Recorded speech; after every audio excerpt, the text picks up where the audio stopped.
नमस्कार मेरे डर और सस्पेंस के शौकीन साथियों। आज मैं फिर से आप सबके लिए एक खौफनाक और रहस्यमयी कहानी लेकर आया हूं। दोस्तों, आप हमारे वीडियो देखते हैं, डरते भी हैं और पसंद भी करते हैं, लेकिन फिर भी चैनल को सब्सक्राइब नहीं करते। दोस्तों, जब आप सब्सक्राइब नहीं करते तो हमें अगली कहानी बनाने का हौसला नहीं मिलता।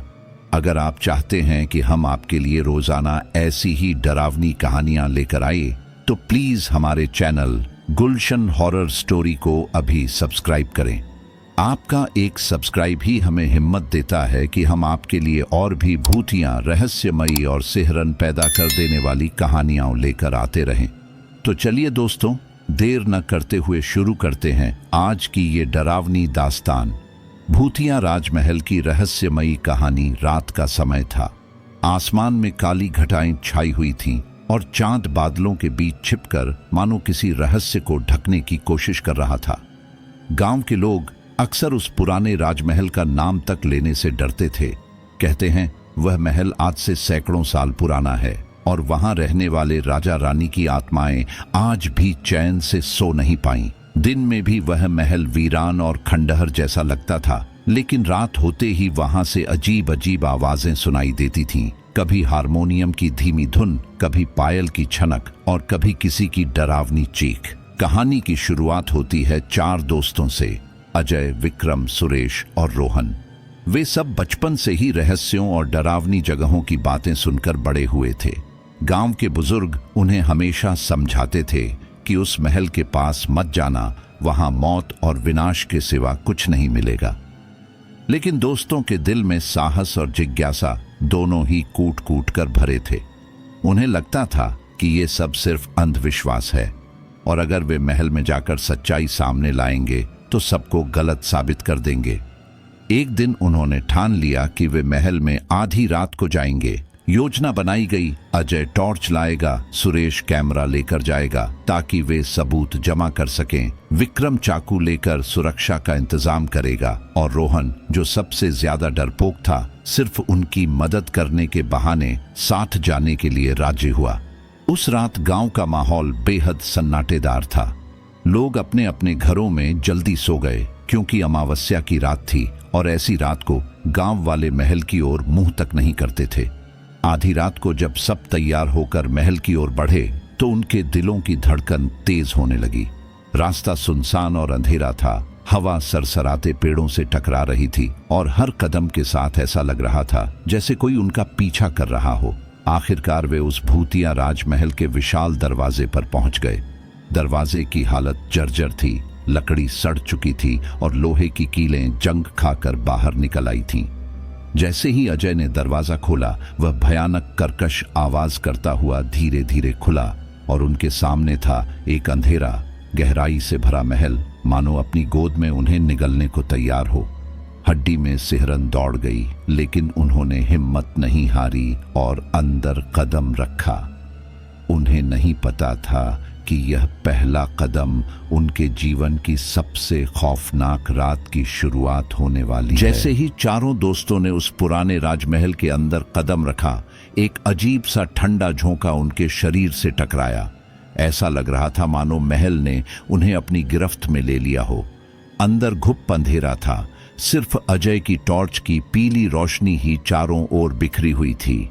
टॉर्च की रोशनी जैसे जैसे दीवारों पर पड़ती, वहां से पुराने चित्र और टूटी फूटी मूर्तियां झांकती नजर आती, जिनके चेहरे ऐसे लगते मानो जीवित होकर उन्हें घूर रहे हों। विक्रम ने धीरे धीरे चारों ओर नजर दौड़ाई और बोला, यार, ये जगह सच में अलग ही लग रही है। दीवारों पर ये खून जैसे निशान देखो। सबने देखा कि सीलन से भरी दीवारों पर गहरे लाल रंग के धब्बे बने थे, जैसे किसी ने बरसों पहले खून से उन्हें रंग दिया हो। रोहन डर के मारे कांपने लगा और धीरे से बोला, मुझे लगता है हमें लौट जाना चाहिए, ये सही जगह नहीं है। लेकिन सुरेश ने तुरंत जवाब दिया, डरपोक मत बनो, अगर हम अभी लौट गए तो सब मजाक उड़ाएंगे। कैमरा ऑन करो और सब रिकॉर्ड करो। जैसे ही सुरेश ने कैमरा ऑन किया और गलियारे में रिकॉर्डिंग शुरू की, तभी अचानक महल की छत से टप टप टप की आवाज आने लगी।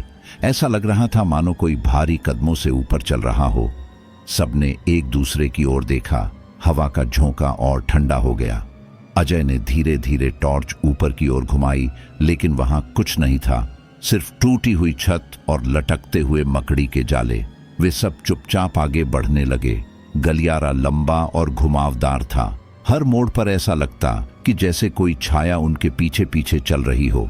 अचानक विक्रम ने महसूस किया कि उसके कंधे पर किसी ने हाथ रखा है। वह झटके से पलटा, लेकिन वहां कोई नहीं था। उसका चेहरा पीला पड़ गया और उसने कांपती आवाज में कहा, किसी ने मुझे छुआ, कसम से किसी ने अभी मुझे छुआ। सभी अब सच में डरने लगे थे, लेकिन जिज्ञासा उन्हें आगे खींच रही थी। वे धीरे धीरे चलते हुए एक बड़े हॉल में पहुंचे। उस हॉल की छत टूटी हुई थी और बीचों बीच एक पुराना झूमर लटका हुआ था, जो हर झोंके के साथ हिलता और खड़खड़ाने की आवाज करता। तभी अचानक झूमर जोर से हिला और लगा कि किसी भी क्षण नीचे गिर जाएगा। चारों दोस्त दहशत में इधर उधर भागे, लेकिन अजीब बात यह थी कि झूमर गिरा नहीं, बस धीरे धीरे शांत हो गया।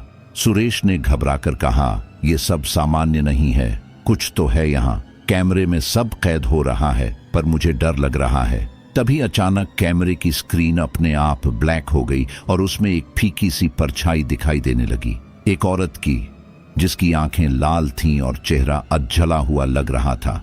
रोहन ने जैसे ही वो चेहरा देखा, उसकी चीख निकल गई और वह पीछे की ओर गिर पड़ा। अजय ने तुरंत उसे उठाया, लेकिन तभी उस हॉल की हर दीवार से सरसराहट की आवाजें आने लगीं, जैसे कोई सैकड़ों लोगों की भीड़ फुसफुसा रही हो। अब यह साफ था, वे महल में अकेले नहीं थे। महल की परछाइयां जाग चुकी थीं। चारों दोस्त उस विशाल हॉल में खड़े थे। हवा और ठंडी हो गई थी और उनके दिलों की धड़कनें इतनी तेज थीं कि जैसे कानों में साफ सुनाई दे रही हों। रोहन अभी भी डर के मारे कांप रहा था और धीरे धीरे बोला, मैंने उस औरत को देखा। उसकी आंखें खून जैसी लाल थीं और उसका चेहरा आधा जला हुआ था। वो हमें देख रही थी। उसकी आवाज इतनी कमजोर हो गई थी कि मानो जान ही निकल जाएगी। अजय ने हिम्मत दिखाते हुए टॉर्च दीवारों पर फेंकी, लेकिन वहां कोई नहीं था। सब तरफ बस टूटी हुई दीवारें और मकड़ी के जाले थे। सुरेश ने कैमरा उठाया और फिर से रिकॉर्ड करने की कोशिश की, लेकिन कैमरा अपने आप बंद हो गया। उसने बार बार ऑन करने की कोशिश की, मगर स्क्रीन पर वही डरावना चेहरा झलकता और कैमरा बंद हो जाता। ऐसा लग रहा था मानो कोई अदृश्य शक्ति उन्हें रिकॉर्डिंग नहीं करने देना चाहती। अचानक महल के उस हॉल में एक भारी सी कराहने की आवाज गूंज उठी। ऐसा लगा जैसे कोई औरत दर्द में चीख रही हो, मां, मुझे बचाओ। आवाज इतनी भयानक थी कि चारों दोस्त डर से सिहर उठे। वे आवाज की दिशा में देखने लगे और तभी झूमर की पीली रोशनी के बीच में उन्हें एक परछाई नजर आई। वह परछाई धीरे धीरे आकार लेने लगी। एक लंबी औरत, फटे हुए गहरे लाल रंग के लिबास में। उसके बाल चेहरे पर बिखरे हुए थे और हाथ खून से सने हुए लग रहे थे। उसकी आंखें खून की तरह चमक रही थीं। वह हवा में झूलती हुई सी धीरे धीरे उनकी ओर बढ़ रही थी। विक्रम ने हकलाते हुए कहा, भागो, वरना हम सब यहीं खत्म हो जाएंगे। लेकिन जैसे ही वे पीछे हटने लगे, हॉल का दरवाजा अपने आप धड़ाम से बंद हो गया। अब वे अंदर फंस चुके थे। उस औरत की परछाई अब बिल्कुल उनके सामने थी। रोहन ने जोर से चीख मारी और आंखें बंद कर लीं। पर जब अजय ने टॉर्च की रोशनी उसकी ओर फेंकी, तो वो औरत अचानक गायब हो गई। सिर्फ ठंडी हवा का झोंका बचा, मगर उनकी सांसें अटक चुकी थीं। कुछ पल की चुप्पी के बाद दीवारों पर पुराने चित्र एक एक करके गिरने लगे। हर चित्र में उसी औरत का चेहरा उभर आया, पर अब उसका रूप और भी भयानक था। चेहरे पर जलने के निशान, खून टपकती आंखें और दांतों से भरी हुई एक खौफनाक मुस्कान। सुरेश ने कांपते हुए कहा, ये औरत हमें जाने नहीं देगी। ये राजमहल उसकी कैद खाना है। हॉल की खामोशी अब टूटी नहीं, बल्कि और गहरी हो गई।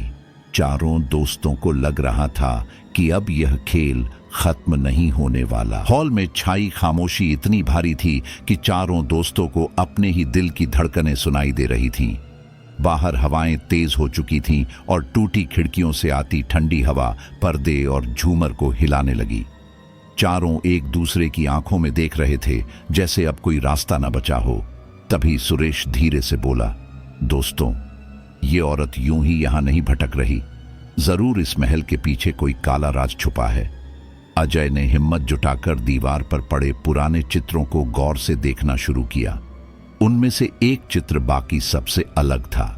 उसमें एक खूबसूरत औरत राजसी कपड़ों में सजी हुई थी, गहनों से लदी हुई, लेकिन उसकी आंखों में एक अजीब उदासी साफ झलक रही थी। नीचे पुरानी लिपि में नाम लिखा था, रानी मोहिनी। विक्रम ने धीरे से पढ़ा और बोला, शायद यही वो औरत है, वही आत्मा जिसे हमने देखा। रोहन ने कांपती आवाज में कहा, लेकिन ये राजमहल तो 100 साल पुराना है, ये औरत अभी तक यहां क्यों भटक रही है?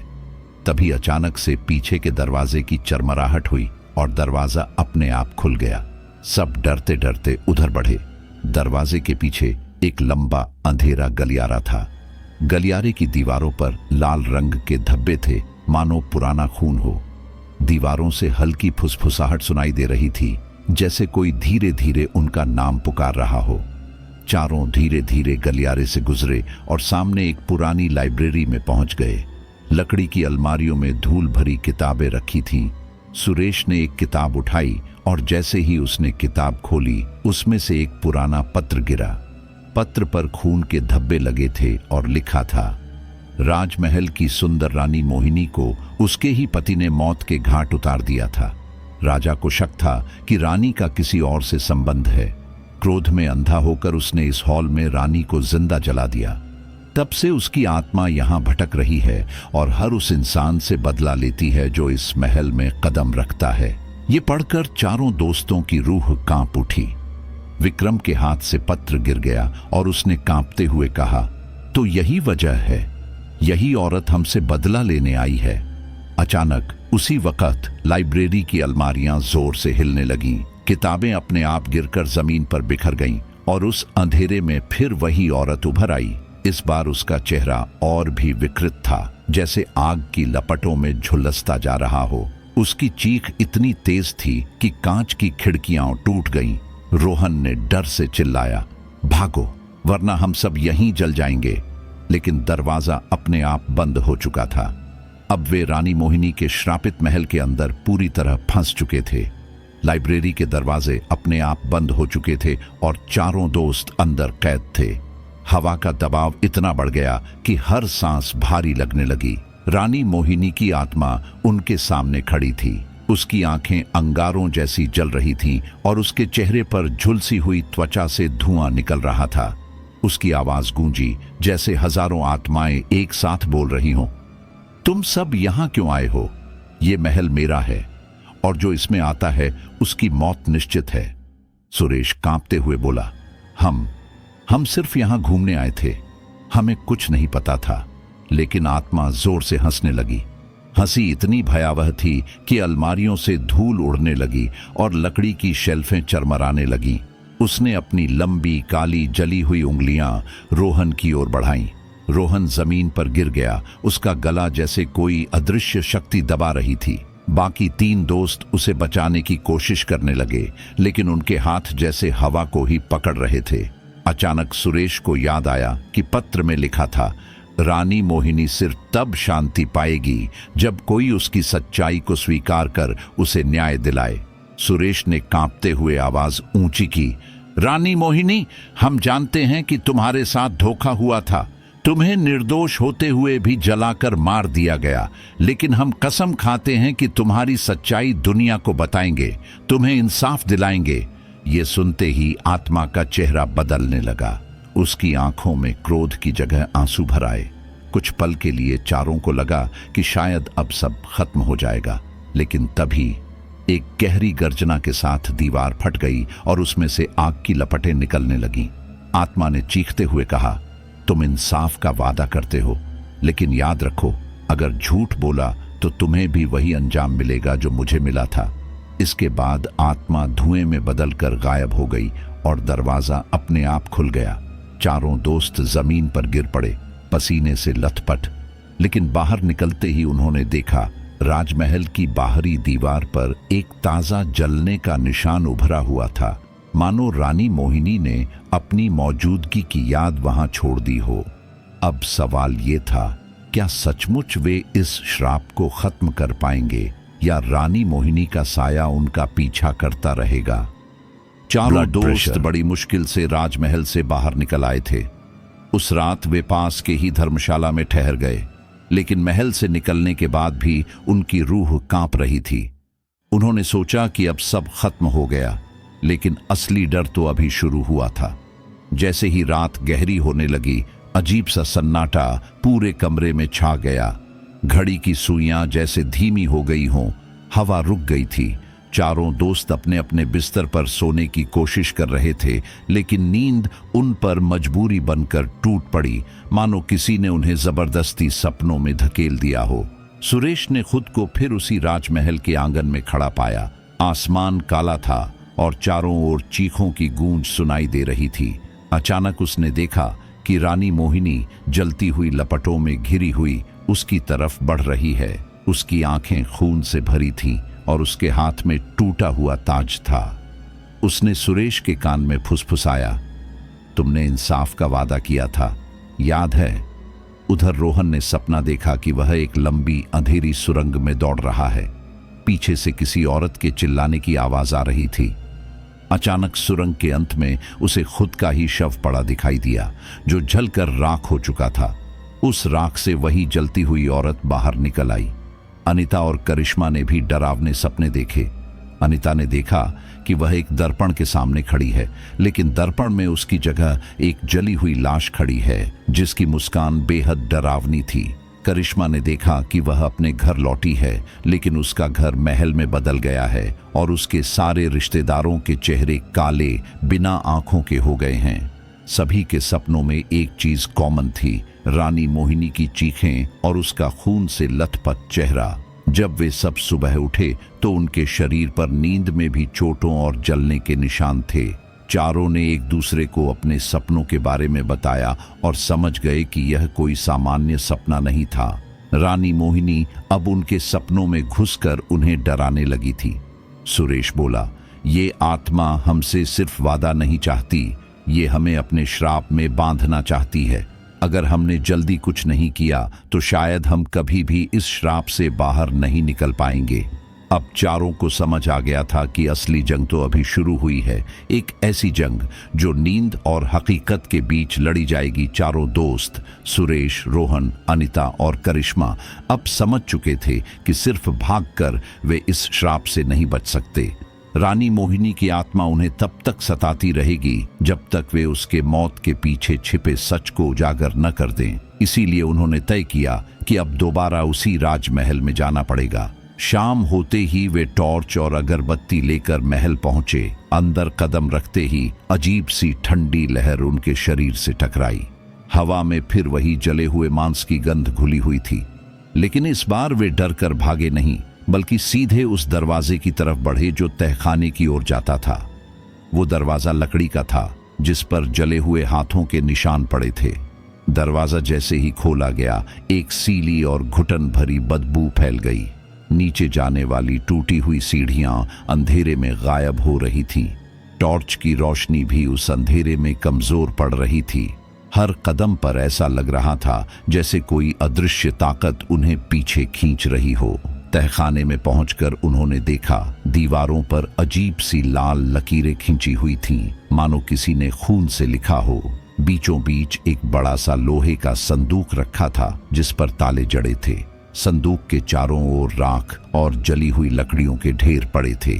जैसे ही सुरेश ने ताले को छुआ, अचानक तेज हवा चली और तहखाना गूंज उठा। दीवारों से आवाज आने लगी, सच मत खोलो वरना तुम सब मर जाओगे। लेकिन चारों ने हिम्मत जुटाकर ताला तोड़ा।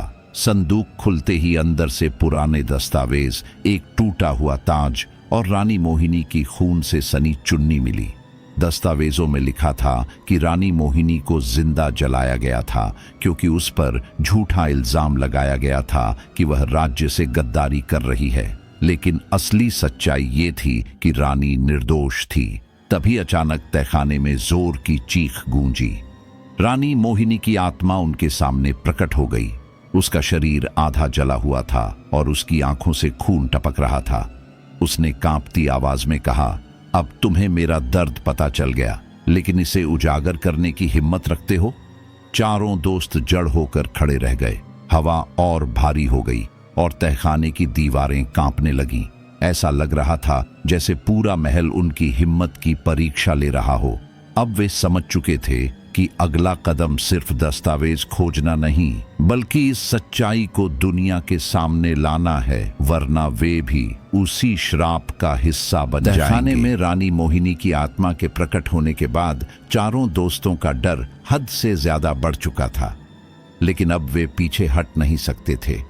उनके सामने सच था, एक निर्दोष रानी जिसे जिंदा जला दिया गया और जिसकी आत्मा अब भी न्याय की तलाश में थी। अनीता ने कांपते हुए कहा, अगर हम उसकी आत्मा को मुक्त करना चाहते हैं तो हमें कोई पवित्र रस्म करनी होगी। रोहन ने तुरंत मोबाइल में पुरानी किताबों और दस्तावेजों के आधार पर खोजा और उन्हें एक उपाय मिला। उसमें लिखा था कि आत्मा को शांति तभी मिल सकती है जब उसके साथ अन्याय की सच्चाई को स्वीकार करते हुए उसकी आत्मा के लिए दीप और अग्नि का प्रयोग कर प्रार्थना की जाए। चारों ने मिलकर तहखाने के बीचों बीच रानी की चुन्नी और दस्तावेज रखे। फिर उन्होंने चारों तरफ दीपक जलाए, लेकिन जैसे ही दीपक जलने लगे, महल की दीवारें जोर जोर से हिलने लगीं। ऊपर की छत से धूल और पत्थर गिरने लगे। अचानक रानी की आत्मा फिर प्रकट हुई। उसका चेहरा और भयानक लग रहा था। आंखें अंगारों की तरह लाल चमक रही थीं। उसने चीखते हुए कहा, तुम इंसानों पर मुझे भरोसा क्यों करूं? इंसानों ने ही मुझे धोखा दिया था, मुझे जला दिया था। सुरेश ने हिम्मत दिखाते हुए कहा, रानी साहिबा, हम आपके दोषी नहीं हैं। हम तो सिर्फ आपकी आत्मा को शांति दिलाना चाहते हैं। अगर आप चाहें तो हमें परख लें, लेकिन कृपया हमें श्राप मत दीजिए। रानी की आत्मा की चीखें धीरे धीरे सिसकियों में बदल गईं। उसकी आंखों से खून की जगह आंसू बहने लगे। तभी चारों दोस्तों ने मिलकर एक साथ प्रार्थना की, हे भगवान, इस निर्दोष आत्मा को मुक्ति दीजिए, इसके दर्द को खत्म कीजिए। जैसे ही उन्होंने दस्तावेज और चुन्नी को पवित्र अग्नि में डाला, अचानक पूरे तहखाने में तेज रोशनी फैल गई। दीपक की लौ ऊंची हो गई और पूरा वातावरण बदल गया। रानी मोहिनी की आत्मा धीरे धीरे ऊपर उठने लगी। उसका जला हुआ चेहरा अब सुंदर और शांत हो चुका था। उसने जाते जाते चारों दोस्तों की ओर देखा और कहा, तुमने मेरी आत्मा को न्याय दिलाया, अब मैं मुक्त हूं। लेकिन याद रखना, इस राजमहल की दीवारें अब भी मेरे दर्द की गवाही देंगी। इसके साथ ही वह धुएं में बदलकर गायब हो गई। तहखाने की ठंडक गायब हो गई और एक अजीब सी शांति छा गई। लेकिन दोस्तों के मन में सवाल रह गया, क्या सच में आत्मा मुक्त हो गई या कहीं ये सिर्फ उनके लिए एक और माया जाल था? रानी मोहिनी की आत्मा के गायब हो जाने के बाद राजमहल के सबसे गहरे हिस्से में पहुंचकर दोस्तों ने एक विशाल दरवाजा देखा। वह दरवाजा लोहे और पत्थरों से बना हुआ था, जिस पर अजीब सी आकृतियां खुदी हुई थीं। उनमें से कुछ आकृतियां इंसानों जैसी लग रही थीं, लेकिन उनकी आंखें खाली थीं और मुंह चीखते हुए खुले हुए थे, मानो सदियों से कैद आत्माएं वहां अपनी पीड़ा दर्ज कर गई हों। दरवाजे के सामने पहुंचते ही अनीता कांपती आवाज में बोली, ये कोई साधारण दरवाजा नहीं है। मुझे लगता है इसके पीछे ही वह रहस्य छुपा है जिसने इस राजमहल को श्रापित किया है। रोहन ने मशाल की रोशनी ऊपर उठाई। दरवाजे के ऊपर संस्कृत में कुछ लिखा था, यह प्रवेशति स जीवितम त्यजति, जो इसमें प्रवेश करेगा वह अपना जीवन त्याग देगा। चारों के दिल तेजी से धड़कने लगे। प्रिया ने रोते हुए कहा, हमें यहां से लौट जाना चाहिए। हमने पहले ही बहुत बड़ी गलती कर दी है। यह जगह हमारे लिए नहीं है। लेकिन सुरेश ने उसकी ओर देखा और बोला, अगर हम सच को जाने बिना लौटे तो ये राजमहल और यहाँ की आत्माएं हमें कभी चैन से जीने नहीं देंगी। हमें जानना ही होगा कि इस श्राप के पीछे क्या है। इतना कहकर उसने दरवाजे को धक्का दिया। दरवाजा चरमराहट के साथ धीरे धीरे खुलने लगा। अंदर से ठंडी हवा का एक तेज झोंका निकला और उनके चारों ओर अंधकार फैल गया। मशाल की लौ कांपने लगी, मानो अभी बुझ जाएगी। दरवाजे के भीतर झांकते ही उन्होंने एक विशाल कक्ष देखा। वहां बीच में एक बड़ा सा काला सिंहासन रखा था। उसके चारों ओर जले बुझे दियों की कतारें थीं। और दीवारों पर खून से बने हाथों के निशान। अचानक उन्हें लगा जैसे कोई अदृश्य ताकत उन्हें अंदर खींच रही हो। उनके कदम अपने आप बढ़ने लगे। चारों दोस्तों ने एक दूसरे का हाथ कसकर पकड़ लिया, लेकिन उस खिंचाव से वे बच नहीं पा रहे थे। कक्ष के भीतर जाते ही चारों को ऐसा लगा मानो उनकी आत्मा किसी और शक्ति के नियंत्रण में जा रही हो। और तभी सिंहासन पर बैठी एक छाया धीरे धीरे आकार लेने लगी। उसकी आंखें अंगारों की तरह जल रही थीं और उसकी हंसी पूरे महल में गूंज उठी। तो आखिरकार तुम लोग यहां तक पहुंच ही गए। उसकी आवाज किसी मौत के फरिश्ते की तरह थी। अंधेरे कक्ष में सिंहासन पर बैठी वह छाया धीरे धीरे और स्पष्ट होने लगी। उसका चेहरा इंसान का था, लेकिन आंखें गहरी काली जैसे दो अंधकारमय कुएं। होंठों पर एक भयानक मुस्कान थी और शरीर से काली धुंध की लहरें निकल रही थीं। वह और कोई नहीं बल्कि राजमहल का श्रापित राजा था। उसने गूंजती हुई आवाज में कहा, मैं इस महल का असली स्वामी हूं। सदियों पहले मैंने अपने ही प्रजा के खून से इस महल को बनाया था। उनकी चीखें, उनका खून और उनका डर ही मेरी ताकत है। और जो कोई भी यहाँ आता है उसकी आत्मा मेरी हो जाती है। दोस्तों के चेहरे पीले पड़ गए, लेकिन सुरेश ने हिम्मत कर